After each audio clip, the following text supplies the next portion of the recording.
Before we get to Battlefield final winners, I would like to introduce you to a couple of our Battlefield alumni. We have many, many companies come through this program. All of them are awesome. A bunch of them do crazy awesome things.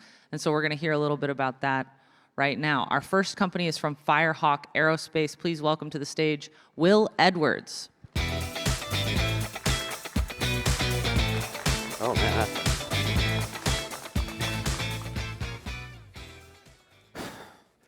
How's it going, guys? My name's Will Edwards. I'm the CEO of Firehawk Aerospace. I know I'm the guy who's delaying you from hearing the results for Battlefield, so I'm going to try to make this quick. At Firehawk, what we do is we build rocket engines. And when we pitched at Battlefield, we were trying to solve 4 significant problems. Rocket engines are expensive. They use chemicals that make them extremely dangerous. Because they're dangerous, they're extremely complicated to produce. And that leads to really long lead times. So if you buy a rocket engine that's been sitting in a warehouse for several years, you're still going to have to wait another year or 2 or 3 to implement it into whatever you want to use it for. So at Firehawk, what we do is we 3D print rocket fuel. So I'm holding 3D printed rocket fuel right here in my hand.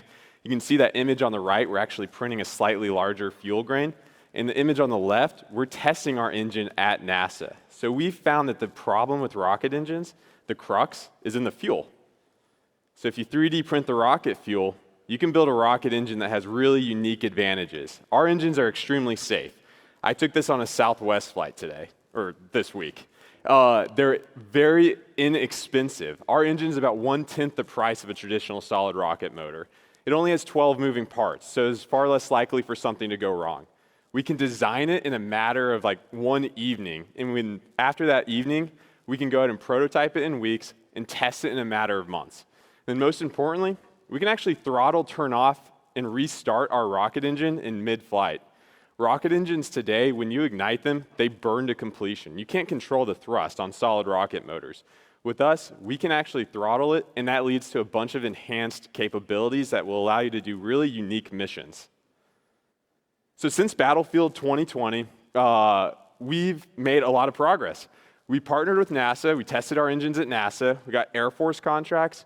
We became one of Raytheon's first ever venture investments, and we got a massive contract, massive for us. We got a multi-million-dollar contract with them, and we've raised over $20 million since TechCrunch. Now, that money has allowed us to bring a lot of our operations in-house. One of our biggest problems was we had to outsource the 3D printing of our rocket fuel. Here's one of our printers. It's sitting in our facility. It can print 12 grains at a time.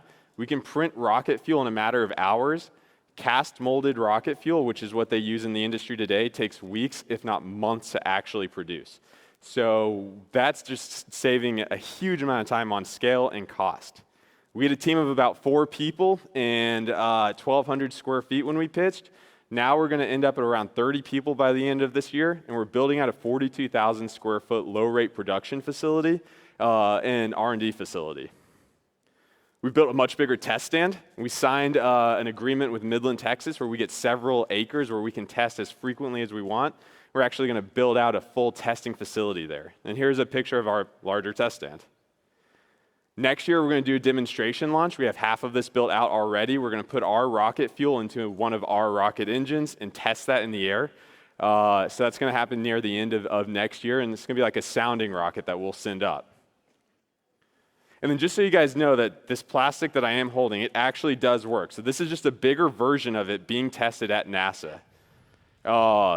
It's roughly 1,000 pounds of thrust, and we were able to turn that rocket engine on and off 8 times to demonstrate the throttling capability. It's an extremely safe, low-cost rocket engine, and what our mission is to scale space. We need to make space and defense and aerospace much cheaper, safer, and more reliable. Thank you.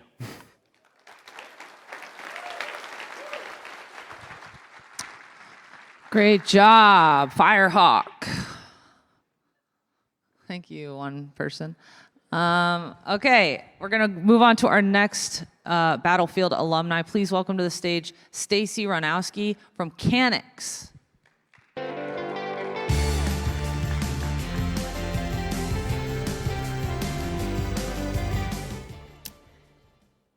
Hi, everyone. I'm Stacy Hernosky, and I'm from Canix. And we won Startup Battlefield in 2020. So 2020 was an interesting year for a lot of us here, and especially for Canix. When we presented at Battlefield in 2020, we were a simple but powerful solution focused on inventory management for cannabis cultivators. So our solution was focused on compliance automation, sales, and yield forecasting, and we focused on the beginning of the supply chain. As the industry has evolved over the past 2 years, so we've been pretty busy over at Canix, so we now offer purchasing, live inventory, and we really cover all the core competencies for cannabis companies across the US. Our goal that we set out at the beginning of in 2020 was to be the system that operators use to run their business, and we feel like we've made tremendous strides towards that in the last 2 years. Also, in 2020, we were focused on primarily cannabis cultivators. Since then, we've grown to cover the majority of the supply chain, the entire wholesale supply chain, in fact, cannabis cultivators, manufacturers, and distributors. As the industry has evolved, what's become more and more clear is that a comprehensive solution for operators to run their business is needed. So Canix has evolved with the needs of our customers, and now we cover everything through distribution.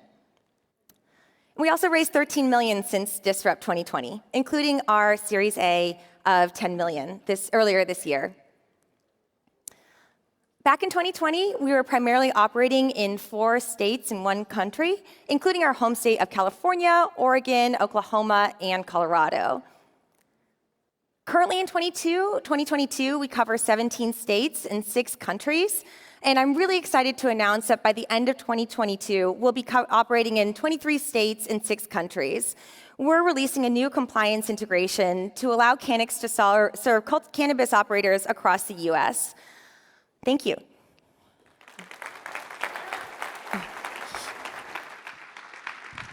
All right, Canix, pot and stuff. Let's go. All right, we got one more Battlefield alumni for you. Please welcome to the stage from UrbanKisaan, Vihari Kanukolu.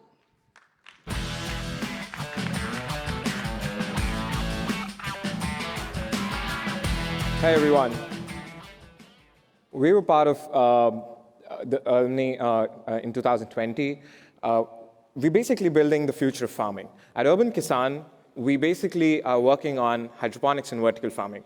I know it's been there for a while, but then if the technology is so great that it uses 95% less water and it doesn't use any soil, ideally it should have been around the entire globe by now, right? But then there are extreme high capital costs and energy costs and lack of diversity in which you can grow these plants. Like you can see many of these hydroponic players or vertical farming players only growing leafy greens. But the tech hasn't evolved beyond that.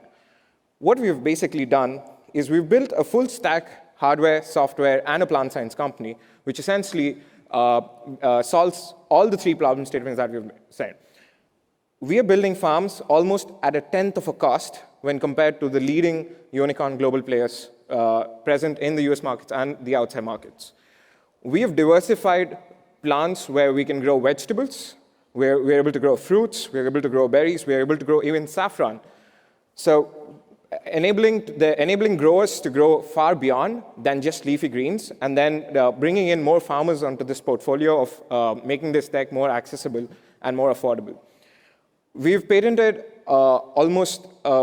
we've got about 4 patents in which we basically are able to grow 100x higher yield than traditional farms, and we've selectively bred a lot more varieties, making it far more affordable to grow these plants in hydroponics. This is a quick video on how our farms look like. We grow cherry tomatoes, bell peppers, and almost all kinds of leafy greens on these. We've basically, from being a technology company, being an R&D company for about a couple of years, we moved on to building our own farms, where we built first about 10 acres. We got sold out. We built 20 acres, 30 acres.